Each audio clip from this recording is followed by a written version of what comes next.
समजलं? तर त्या गोष्टीमुळे इंग्रजांनी राज्य केलं आणि इंग्रजांनी 1857 नंतर आपल्या देशासाठी आपल्यासाठी चांगले चांगले कायदे करायला सुरुवात केली. ठीक आहे. तसाच लॉर्ड रिपन हा खूप चांगला व्यक्ती होता, खूप म्हणजे आपल्यासाठी चांगलाच होता. तर याने स्थानिक स्वराज्य संस्था असल्या पाहिजे, गावागावाचा विकास झाला पाहिजे, या उद्देशाने स्थानिक स्वराज्य संस्थेचे निर्माते आणि स्थानिक स्वराज्य संस्थेचे जनक कोणाला जर म्हणत असेल तर ते लॉर्ड रिपन आहे आणि हा प्रश्न भरपूर वेळा विचारला गेलाय. ठीक आहे. पुढचा मुद्दा, 1907च्या रॉयल कमिशनने स्थानिक स्वराज्य संस्थेचा कारभार जिल्हा लोकल बोर्डामार्फत न चालवता गाव पातळीवरून चालवा अशी शिफारस केली होती. म्हणजे 1907 हे इंग्रजांचाच काळ आहे. ठीक आहे. तर या काळामध्ये जे रॉयल कमिशन आले होते महाराष्ट्रामध्ये फेऱ्या मारायला, कारण भारताचा चांगला विचार जर कोणी करू शकत होते इंग्रज लोक होते असं त्यांचं म्हणणं होतं बरं का. कारण आपल्याला काय समजत होते, अनपढ, गवार, बिंडोक असे आपल्याला ते समजत होते. कारण शिक्षणाचा काय होता, अभाव होता. शिक्षण फक्त कोणासाठी होतं, उच्च जातीच्या लोकांसाठी. राजे महाराजे त्यांचे पोरं बाकीच्यांना अनपढच ठेवायचं, त्याने विकास केलाच नाही पाहिजे. आणि सगळ्यांची बेडी कोणी तोडली, बाबासाहेब आंबेडकरांनी. ठीक आहे. पुढे सांगूया आपण. तर अशा पद्धतीने घटनेचा कलम 40 नुसार राज्य शासन प्रत्येक गावात ग्रामपंचायत स्थापन करेल अशी मार्गदर्शन तत्वात म्हटलेलं आहे. म्हणजे हे काय, त्याची 3 गोष्ट सांगितली मी. या 3 गोष्ट कशामधल्या आहेत, इंग्रजांच्या काळामधल्या आहेत. ज्यावेळेस भारताला स्वातंत्र्य मिळालं त्यावेळेस स्वतंत्र एक कलम तयार करण्यात आलं. त्या कलमाला नाव दिलं कलम 40. या 40 कलमामध्ये ग्रामपंचायतीविषयी, स्थानिक स्वराज्य संस्थेविषयी संपूर्ण माहिती दिलेली आहे, जे की बाबासाहेबांनी लिहिलेले आहेत. ठीक आहे. तर या कलमामध्ये प्रत्येक गावामध्ये काय असली पाहिजे, ग्रामपंचायत. मी सुरुवातीला सांगितलं की ग्रामपंचायत असायला पाहिजे म्हणून.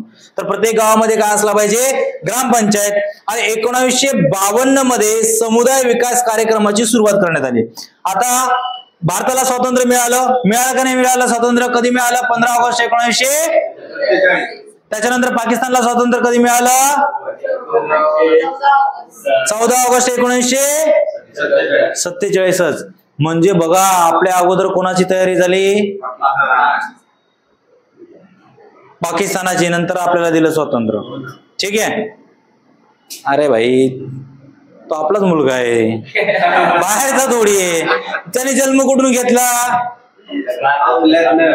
मग वेगळा आहे का तो काही नाही. पण जे किडे होते ते कोण होतं, मोहम्मद अली जिना नाव होतं त्याचं, आहे ना.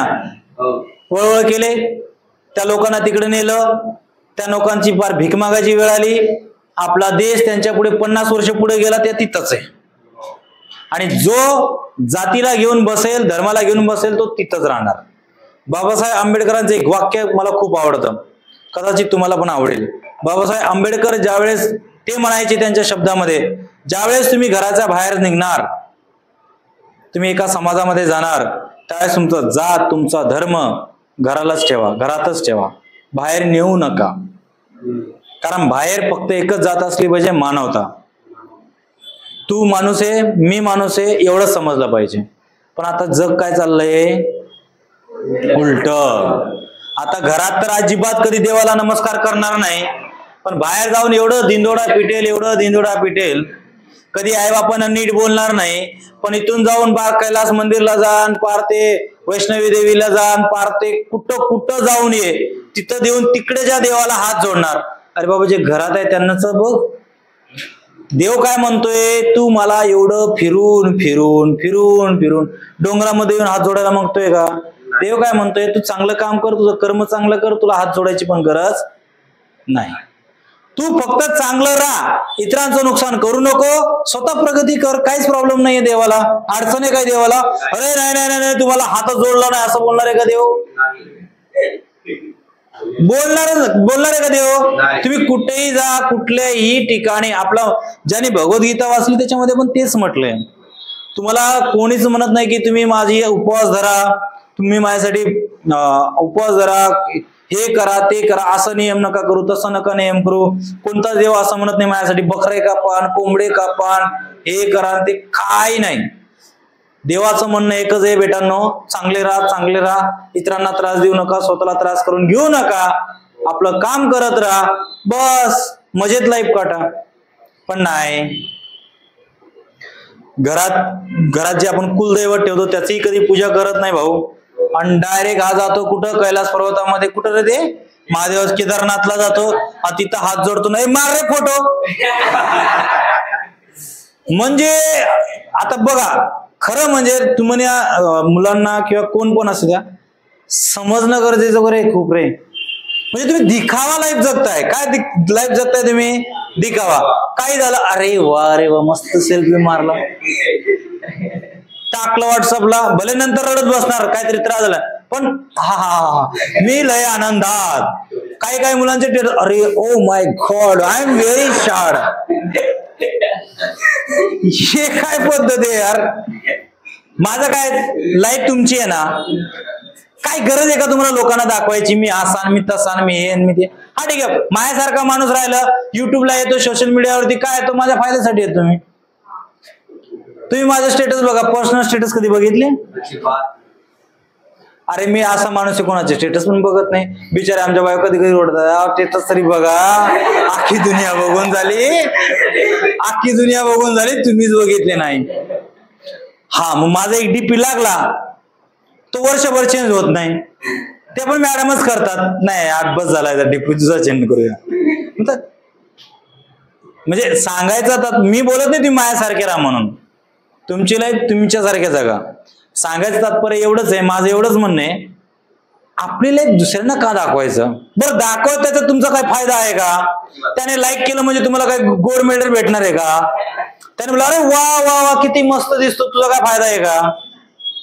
ठीक आहे, एखादी पोरणी म्हटलं अरे काय छान दिसतो, म्हणजे कधी पटून जाणार आहे का? ठीक आहे ना, एक सांगायचं उदाहरण आहेत माझ्याकडे भरपूर. सांगायचं तात्पर्य काय की पर्सनल पहिले तर 8-10 वर्षापूर्वी स्टेटस आणि बिटस काहीच नव्हतेच, तेव्हाही सगळं सुरळीत चाललेलं. आता सगळं असून पण सुरळीत चालू नाहीये, त्याला उपयोग नाही. ओके, तर आपण स्थानिक स्वराज्य संस्थेमध्ये आहोत की आपल्या स्थानिक स्वराज्य संस्था अस्तित्वात कशा पद्धतीने आली ती, नाहीतर बस सोशल मीडिया आहे चलो. खरी गोष्ट आहे, दुसऱ्यांना दाखवण्यासाठी लाईफ जगण्यापेक्षा स्वतःला आनंद कसं राहता येईल याच्यामध्ये लाईफ जगलं पाहिजे, ती खरी मजा आहे. मित्रांमध्ये बसा, गप्पा गोष्टी करा, हसावे खेळा, नाहीतर 7 दिवस हेच चालतं. बघा की मोबाईल मध्ये तुम्ही बघा, ट्रेन मध्ये असा ओके ओके ओके, पहिले काय व्हायचं, अरे हा कसा आहे, कुठं चालला, काय गप्पा गोष्टी, इकडच्या तिकडच्या गोष्टी चालायच्यात.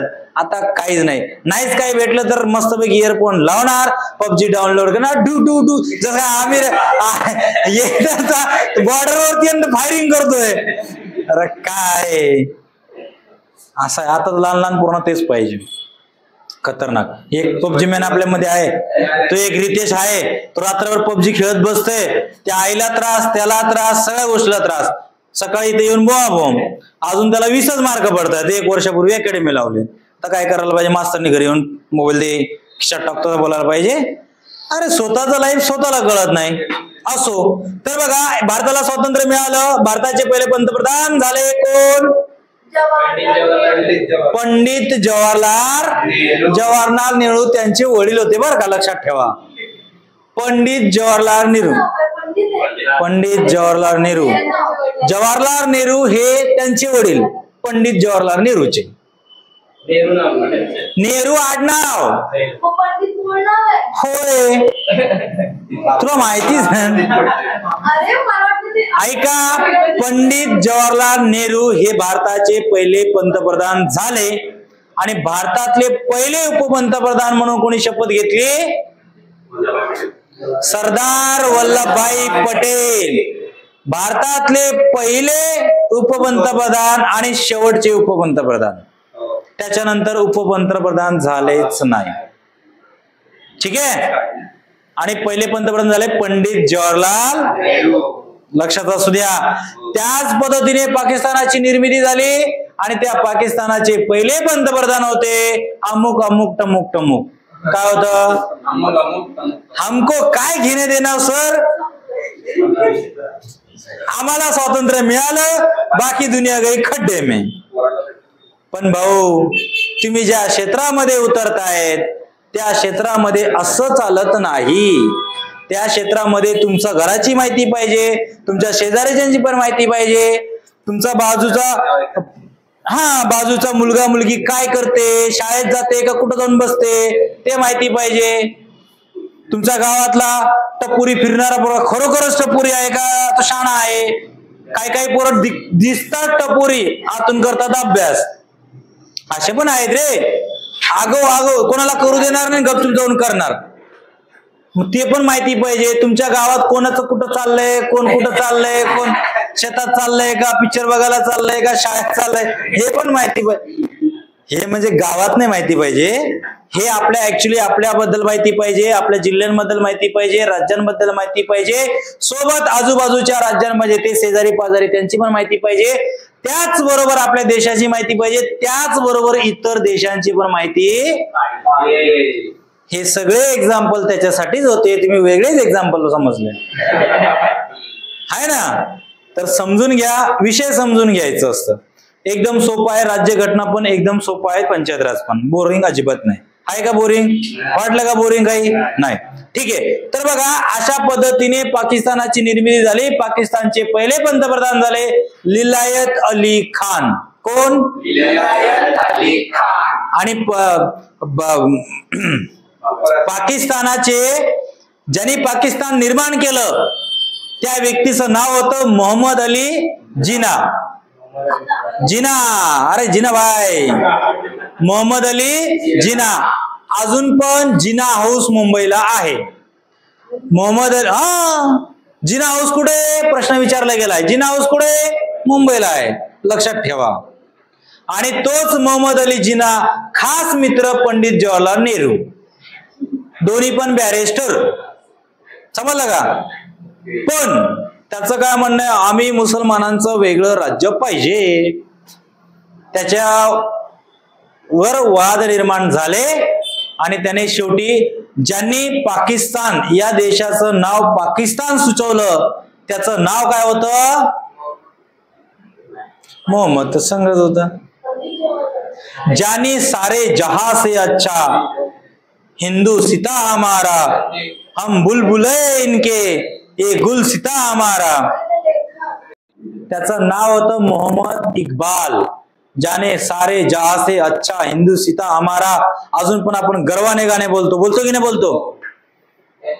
आणि त्याच व्यक्तीने पाकिस्तानाचा स्वतंत्र राष्ट्र काय म्हणून घोषित केलं?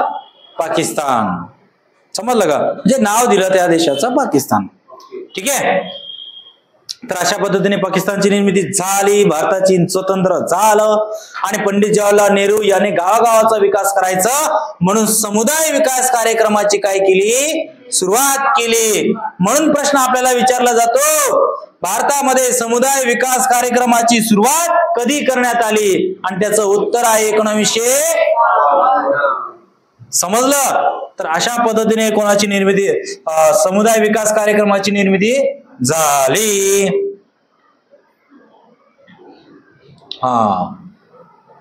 त्याच्यानंतर व्हिडिओ चालू आहे, चालू आहे. त्याच्यानंतर लोकशाहीचे विकेंद्रीकरण करणे पंचायत राजचा प्रमुख हेतू होता.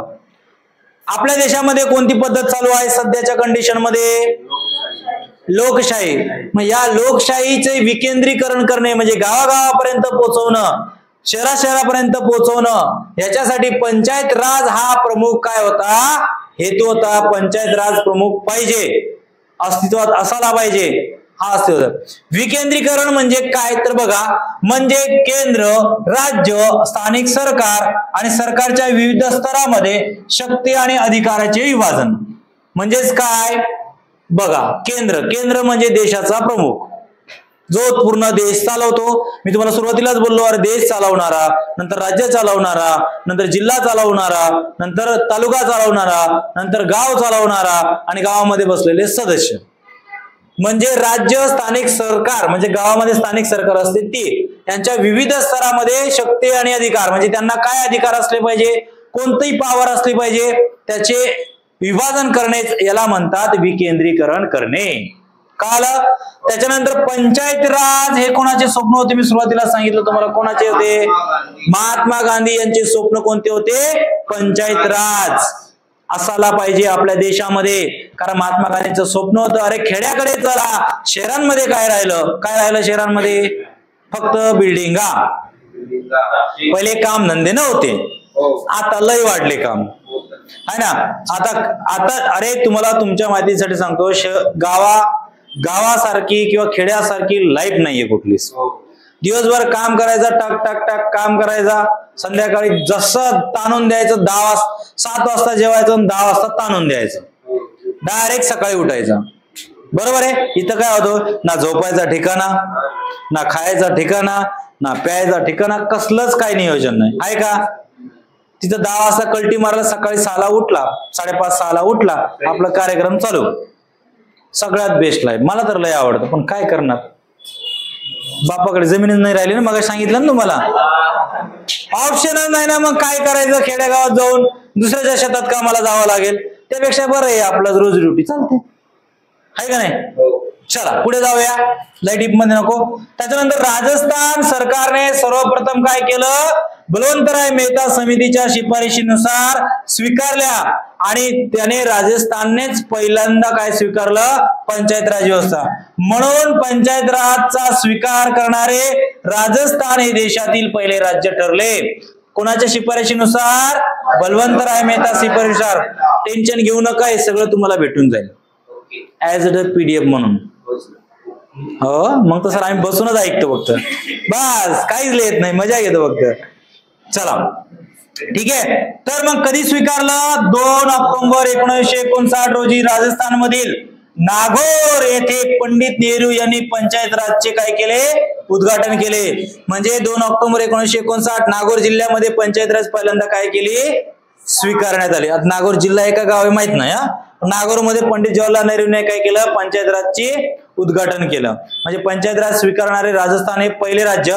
आणि तुम्हाला सांगतो पोलीस भरतीला तर पहिले राज्य विचारणार, पण इतर स्पर्धा परीक्षा द्यायची असेल तर त्या ठिकाणी ही तारीख सुद्धा विचारणार. म्हणून 2 ऑक्टोबर म्हणून आम्ही हा दिवस साजरा करतो. कोणता दिवस? मग पंचायत राज कोणाचं स्वप्न होतं? त्यांचा जन्म कधी झाला? त्या दिवशी नाही झाला ग, 2 ऑक्टोबरला झालं. आणि 2 ऑक्टोबर आपण काय म्हणून साजरा करतो? महात्मा गांधींचा जयंती. त्याच्यानंतर पंचायत राज दिन म्हणून साजरा करतो, अहिंसा दिन म्हणून साजरा करतो. कोणाच्या स्मरणार्थ? महात्मा गांधींचं. कारण त्यांचं काय होतं स्वप्न, आणि ते स्वप्न पूर्ण करायचं काम कोणी केलं? आम्ही. पण आताची पिढी महात्मा गांधींना अजिबात मानत नाही. खरी गोष्ट आहे का नाही? ते काय बोलणार, आम्ही चंद्रशेखर आझादांना मानतो पण त्यांच्याबद्दल कधीच वाचलं नाही. आम्ही सुभाषचंद्र बोसांना ओळखतो पण त्यांच्याबद्दल कधीच वाचलं नाही. आम्ही राजगुरूला ओळखतो, सुखदेवला ओळखतो, वीरदा सावरकरांना ओळखतो पण त्यांच्याबद्दल आम्हाला काहीच माहिती नाही. लोक बोलतात त्यांनी असं केलं म्हणून आम्ही बोलतो त्यांनी असंच केलं. कधी तुम्हाला आवडणाऱ्या व्यक्तींबद्दल जाणून घेण्याचा प्रयत्न केलात? कधी बोललात महात्मा गांधी कसे होते, वाचलात? कधी बाबासाहेब आंबेडकर जय भीम बोलतात ना पोरं, आपण पण होते जय भीम, काही विशेष नाही, ते पण बोलतो, सगळं बोलतो. पण बाबासाहेब आंबेडकरांची जीवनी कोणी वाचली? ते कसे होते, काय होते, कसं त्याने जे लाईफ जगली, कशी संघर्ष केला, ते कधी कोणाला वाचला? त्यांचे विचार काय होते, कधी वाचलं आपण? म्हणजे आपण एखाद्याला हिरो म्हणतो पण आपल्याला काय दिसतं? फक्त पिक्चरातला हिरो, त्याची बायकोने डिव्होर्स दिला है ना. आपला हार्दिक पांड्यापेक्षा त्याच्यावरती कोणती पांडी होती त्याच्यावरती चर्चा जास्त चालते. इसको छोड़ दिया, बेवफा हो गई, तीसरी के साथ भाग गई, ये गम में हीरो बन गया और ऊपर गया, फिर वो बोलते मैं आ रही हूं. आणि एक सांगायचं एक्झाम्पल, त्याच्यानंतर बघितलंय अरे कितीतरी एक्झाम्पल आहेत. करोडो रुपये करिश्मा कपूर झाल्या, तिने काय केलं, 1 करोडपतीशी लग्न केलं, अर्ध्याच्या वरती संपत्ती घेतली, डिवॉर्स. तू तेरे रास्ते मैं मेरे रास्ते. असे कितीतरी एक्झाम्पल आहेत. लग्न फक्त विश्वास आणि प्रेमावर टिकतो, बाकी पैसा पाणी हे सगळं काय आहे, तात्पुरती सुख आहे. आणि जे फक्त पैशासाठी लग्न करतात त्यांची काहीच गॅरंटी नाही. दिस इज अ चायना माल. चालली तर चालली, नाहीतर गेली बिघडून मध्येच, है ना.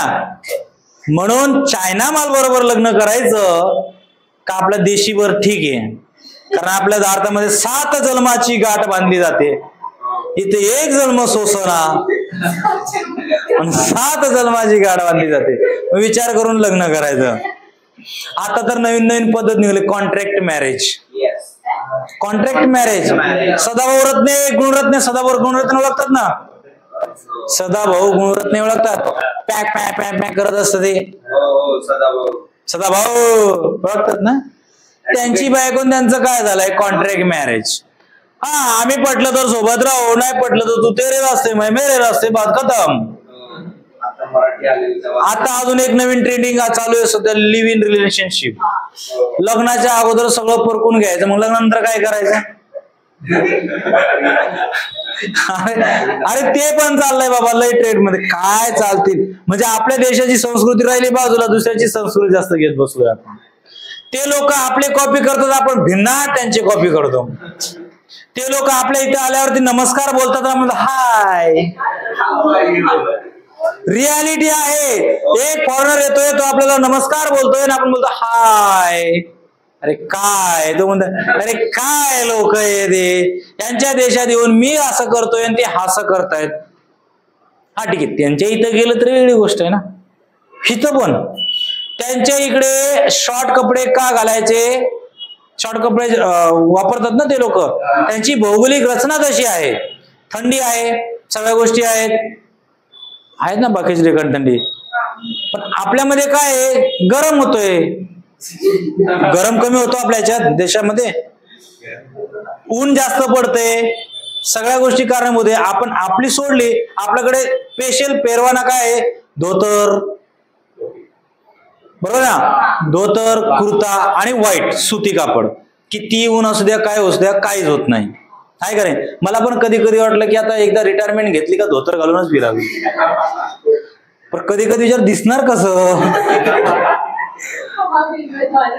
अरे खरंच म्हणजे विचार असतात बेस्ट. आता यांनी काय हे काय करतात आपले साऊथ इंडियन वाले, आपली संस्कृती सोडली का आपण निबर झालो रे, आपण त्यांच्या जीन्स इथं येऊन वापरतो. काय उपयोग आहे, ते गरम थंडी वाजते म्हणून जीन्स घालतात, आपल्याला फॅशन म्हणून घालतो. भले उन्हाळ्यामध्ये असं असं करून चालणार, पण घालणार जीन्सच. माहिती ना उन्हाळ्यामध्ये काय प्रॉब्लेम होतो ते. हा, तर असं आहे भाऊ, बोलने के लिए बहुत कुछ है, पूरी रात भी कम पड़ जाएगी. चला पुढे जाऊया, राजस्थान मधून पुढे जाऊया. राजस्थानला झालं, उद्घाटन झालं. त्याच्यानंतर 11 ऑक्टोबर 1960 रोजी दुसरे राज्य ठरले आंध्र प्रदेश. पंचायत राज स्वीकारणारे कुठले राज्य ठरले, दुसरे राज्य ठरले आंध्र प्रदेश.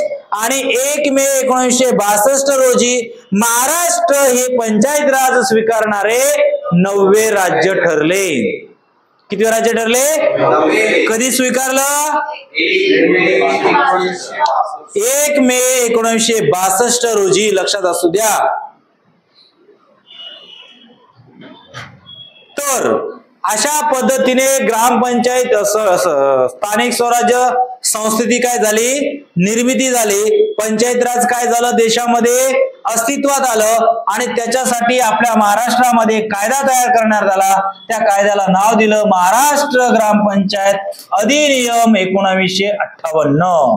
कारण 1958 अधिनियम तयार झाले आणि 1962 मध्ये पंचायत राज महाराष्ट्रामध्ये काय झाले, लागू झाले. म्हणजेच मुंबई ग्रामपंचायत अधिनियम 1958 ते आता सध्या 2012ला बदललं आणि बदलून कलम 5 नुसार महाराष्ट्र ग्रामपंचायतीची स्थापना करण्यात आली. जे अगोदर म्हणजे ब्रिटिशांच्या काळामध्ये मुंबई ग्रामपंचायत अधिनियम लागू होता. तो अधिनियम कधी बदलण्यात आला, 2012 मध्ये. आणि कलम 5 नुसार म्हणजे कलम 5 मध्ये त्यांची सगळी काय दिलेली आहे, व्याख्या दिलेली आहे. कलम 5 नुसार आता हे जे मुंबई ग्रामपंचायत कायदा आहे तो ओळखला जाणार महाराष्ट्र ग्रामपंचायतीची निर्मिती झाली, कायदा म्हणून ओळखला जाणार. ठीक आहे. तर अशा पद्धतीने 1 मे 1960 मध्ये महाराष्ट्र शासनाने 1 मे 1960 मध्ये महाराष्ट्र शासनाने वसंतराव नाईक यांच्या अध्यक्षतेखाली मेहता समितीच्या शिफारशीनुसार पंचायत राज अस्तित्वात आणण्यासाठी समिती नेमली. म्हणजे आपली जी समिती आहे ती कधी नेमण्यात आली? 1 मे 1960 मध्ये. 1 मे 1960 वसंतराव नाईक हे त्या समितीचे अध्यक्ष होते आणि बलवंतराय मेहता, तर मेहता दिलं ना फक्त, मेहता समिती, त्या व्यक्तीचं नाव होतं बलवंतराय मेहता. यांनी जे काही शिफारस देशाला लागू केली होती त्याच्यातले काही शिफारशी आपल्या महाराष्ट्रामध्ये लागू केली आणि त्यानुसार आपल्या महाराष्ट्रामध्ये काय अस्तित्वात आली? तर पंचायत राज व्यवस्था अस्तित्वात आली. म्हणजेच वसंतराव नाईक समितीने आपला अहवाल 1961 मध्ये सादर केला आणि आपण कधी स्वीकारली? 1 मे 1962 मध्ये. 1 मे 1960 तर महाराष्ट्र झाला. महाराष्ट्र आधी पण होता, पण महाराष्ट्र काय म्हणून ओळखला जायचा? संयुक्त महाराष्ट्र म्हणून ओळखला जायचा. या संयुक्त महाराष्ट्रामध्ये आंध्र प्रदेशाचे काही भाग होते, गुजरातचे काही भाग होते, इकडं गोव्याचं पण काहीतरी होतं, इकडं कर्नाटकचं काहीतरी होतं, मध्य प्रदेश, म्हणजे प्रत्येक राज्याची जी काही बॉर्डर आता ठरवून दिलेली आहे भाषावर प्रांत रचनेनुसार जे काही राज्य अस्तित्वात आले आपापल्या भाषानुसार, त्यामध्ये आपला महाराष्ट्र पण होता. ठीक आहे. आणि महाराष्ट्रामध्ये मुंबई राहायला पाहिजे यासाठी 106 लोकांनी आपली प्राणाची आहुती दिली आहे. उगाच मुंबई महाराष्ट्रामध्ये नाही, नाहीतर मुंबई स्पेशल राज्य आणि बाकीचे वेगळे राज्य असं बोललं होतं. त्यात नेहरूजी होते चॅम्पियन. ते आले होते एकदा मुंबईमध्ये, ते बोलले जब तक सूरज चांद रहेगा मुंबई महाराष्ट्र में कभी नहीं रहेगा. पण महाराष्ट्रीय लोक काय पेटून उठले तर कोणाचे बापाचे? उगाच एवढ्याशा महाराष्ट्रातील मराठी लोकांनी पूर्ण भारतामध्ये राज्य केले होते आपल्या शिवाजी महाराजांच्या काळामध्ये. अटके पार झेंडे लावून आले होते. आवडले होते का नाही? अर्धापेक्षा जवळपास जिथं जिथं मुघल होते, एक काळामध्ये मुघलांची पूर्ण भारतामध्ये पकड होती का नाही? पण एवढूसा दख्खनचा पठार म्हणजे कोकण भागामध्ये आपले शिवाजी महाराज होते, तरी त्यांना रडून सोडून ठेवलं. शेवटी तो दिल्लीत गादीवर बसणारा, ऐश करणारा, पाहिजे ते घेणारा, पाहिजे ते खाणारा कोण?